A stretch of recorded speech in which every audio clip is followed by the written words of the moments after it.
I'm standing with Ann Rogers, uh, Hello. who is the manager, the owner, the proprietor, the hostess, and probably one of the more dynamic folks here in Port Jervis, New York, especially in the art community. Very well known and certainly well respected. We're in the middle of her baby, and a big baby it is. But anyway, this is the gallery at R.H. Smith Mercantile in Port Jervis, New York. This will be the space where uh, the art show that's going to be here on November 1st, that's going to show works from Dennis Wheeler, Joanne Kalish, and Joe DiMaggio. It'll be within this space, so you kind of get an idea of the room itself as we kind of walk around. But tell me a little about how you got here, what's going on. The place itself is beautiful. Thank you. We gutted the whole thing.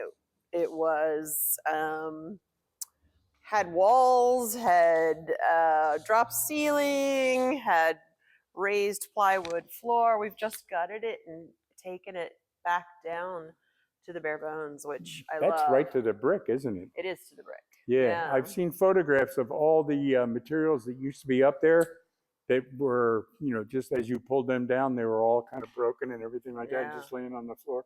Now, these windows, tell me the significance of these windows on the first and second floor. Well, my husband made them, Paul Cox. Yeah, so we've designed all of this together, and then his metalwork, and I've helped as well. But to Paul's credit, he has made the windows, the beautiful doors, the stairs, the railing, all of this. So it's really got our whole family's blood, sweat, and tears in here. Yeah, he also makes custom motorcycles for the viewers out there. Beautiful, beautiful pieces of artwork, actually, but they're functional motorcycles, all custom made. So as we kind of walk through here, there's quite a tall space. I don't know if we can get that on the video, if you can take a shot up there, Jen, just up to the ceiling.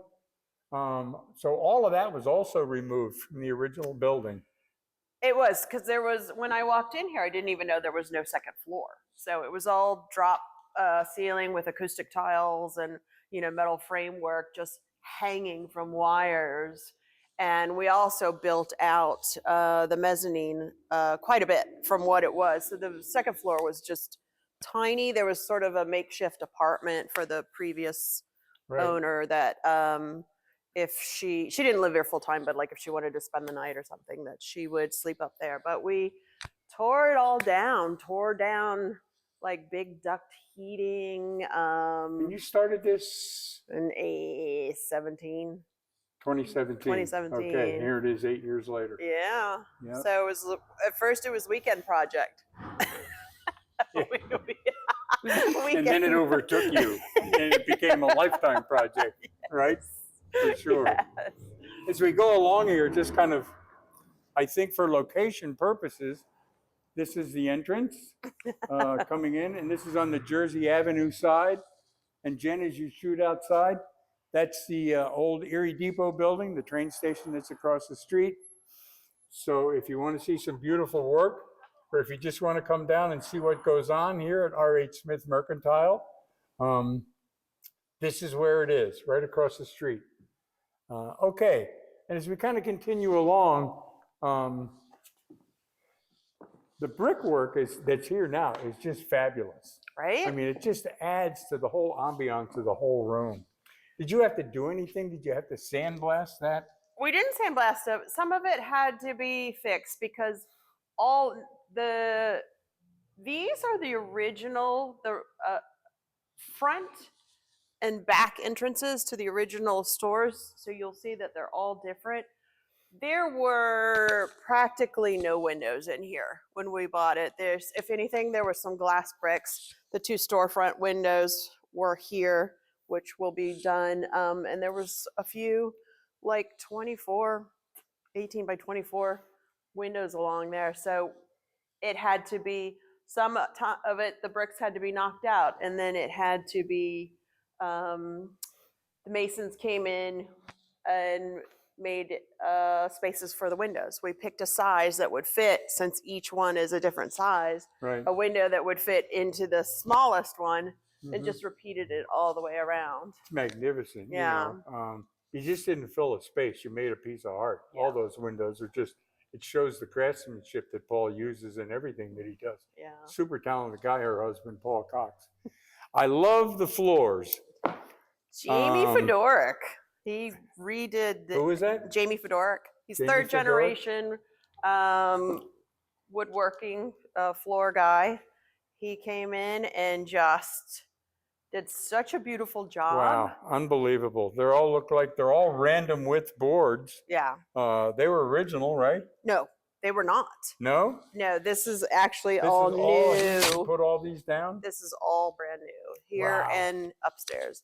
Wow. The original floor, from what we gathered, the surrounding part was all rotted, and we thought maybe at one point when it was a grocery store, maybe the refrigeration was all along there, but there was no subfloor. So now the original floor is the subfloor. Okay. God, it's Yeah. beautiful though. It really, Right. it just adds to the whole space. Yeah. You can see there's some artwork that's currently here that's on display. There was just a recent event held here. I don't know, people from around town might know Sean Addy, the tattoo artist. Been in business 30 years. And Ann hosted his 30th anniversary for his shop event for the town of Port Jervis and for Sean and his crew. That was down here, and there's some nice panels that are set up here with some super artwork. Are these all local artists that are in here currently? You know, neighboring towns. Not everybody is All from Port tri-state? Jervis. Yeah, not everybody's from Port Jervis, but close by tattoo shops. There's about 50 artists in here right now. Wow. And most of them are tattoo artists. There's a few, including your brother, Ben Butler, Yes. and then Bonnie Hull, who does the ceramics, and John McGarity, who has one big piece over there. They're the only ones, or maybe one or two others that are not tattoo artists. Right. Okay. God, it's beautiful. Um, And do you know how long is it from here to the back, to Paul's shop in the back? Yeah. That's got to be, Eric, what do you think? 40, 50 Oh, I feet, think it's 60, more? 70 feet. I don't think know. I don't know. I would say much longer, just to give the viewers kind of an idea. It's probably at least 70 feet long. And the width is probably, It varies. I call this the Flatiron Building of Port Jervis, because it's like the odd shaped. It's wider at this end and then narrow at the other end. right. God, it's just beautiful. And as we walk along, these were the old windows here. They will be replaced. They will be replaced for the original store that was here. And that's Fowler Street out front? That is Fowler Street. The original door was here in this middle section, Okay. which we had closed in, and eventually I would like to put in a big wood stove to Neat. for ambiance and warmth. Neat. Yeah. Cool. And there are three of those. There were three original Big Bay windows here. And well, this No, is that was the entrance. door. That was the door. Okay. And we'll see when we swing around.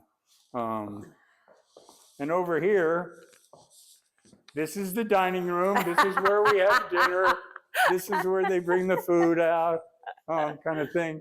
Just joking. But this is just, I think, for the events that are held here, this is a super way just to let people get comfortable and Yeah. kind of relax a little bit. And talk. Yeah. There are the window. I don't know if Jen can kind of just get a quick shot of those things. Those are what we were talking about. We talked about the original doors and windows.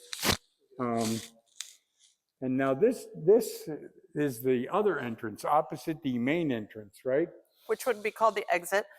Which would be when the fire marshal comes by. That's the exit, right? There's the entrance. That's the exit.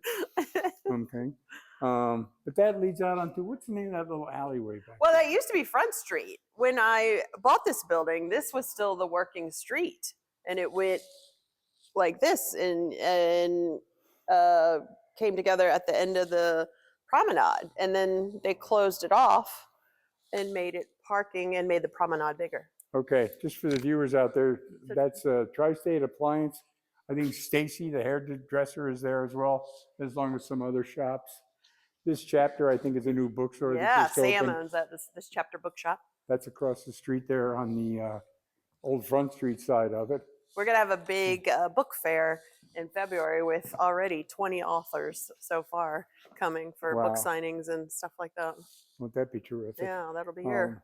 These structures, these iron beams, they're all original as well, huh? They are original except for this one. We had to put this one in. Yeah. But Yep. yes. I like that it's still rough. Yes.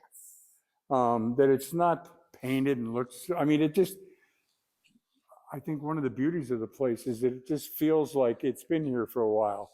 It's not new. It's not the shiny nickel kind of thing. You know, it's just a very, very, It's not beige. it's not beige or tan, as we say. Okay. And again, as we walk along here, I'd like to take the step up, but I feel like I've been walking at least 100 feet. So, and there's some additional artwork over here.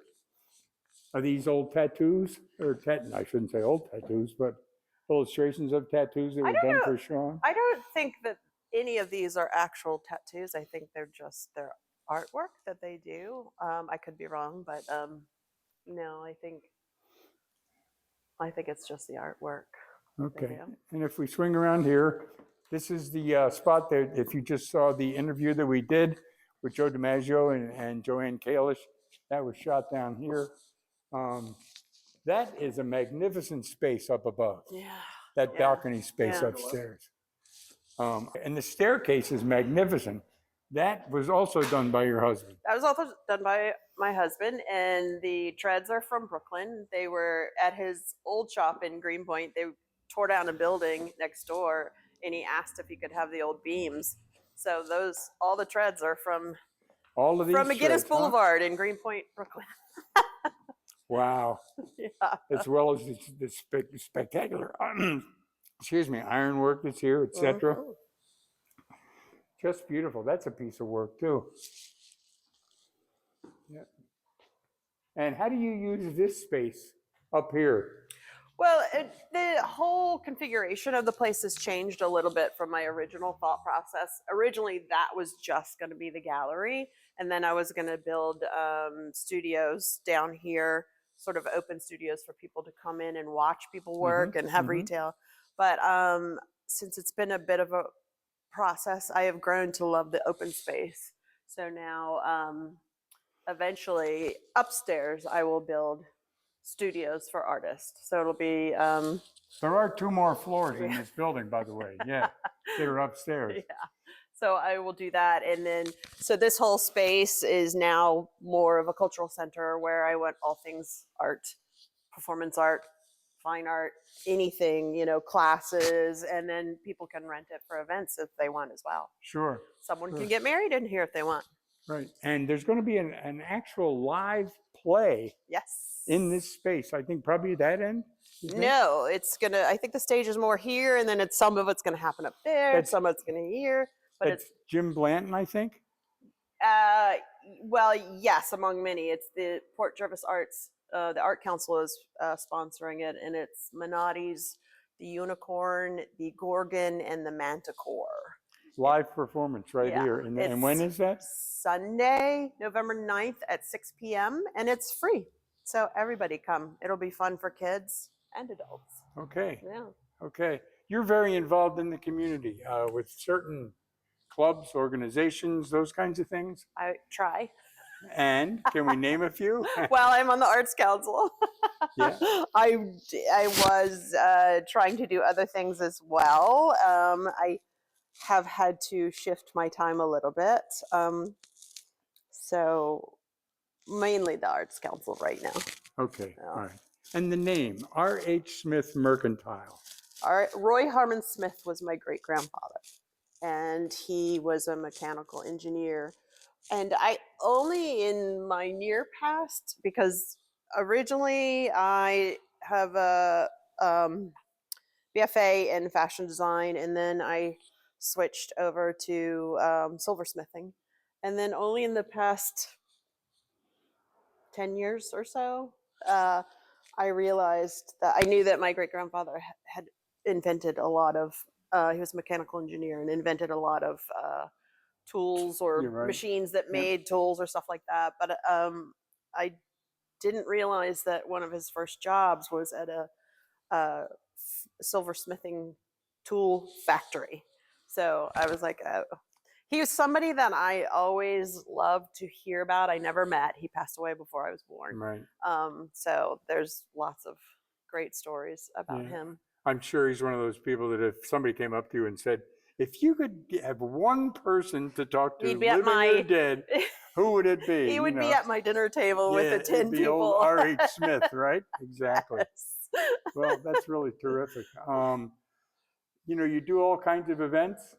I'm sure many, many years from now, this will be just not only well recognized in the area, but certainly around the entire geography around here. It's one of the more beautiful event spaces that I've ever seen. Thank you. It's gotten some use. You've had some wonderful events in here so far, and I wish you all the best of luck in the Thank future. you. Again, Thank Ann Rogers from R.H. Smith Mercantile. And thank you folks very much. And again, be reminded, November 1, 6 to 9 p.m. for the showing of works by Joe DiMaggio and Joanne Kalish and Dennis Wheeler. Thank you very much for watching, and we'll see you again. Thank you.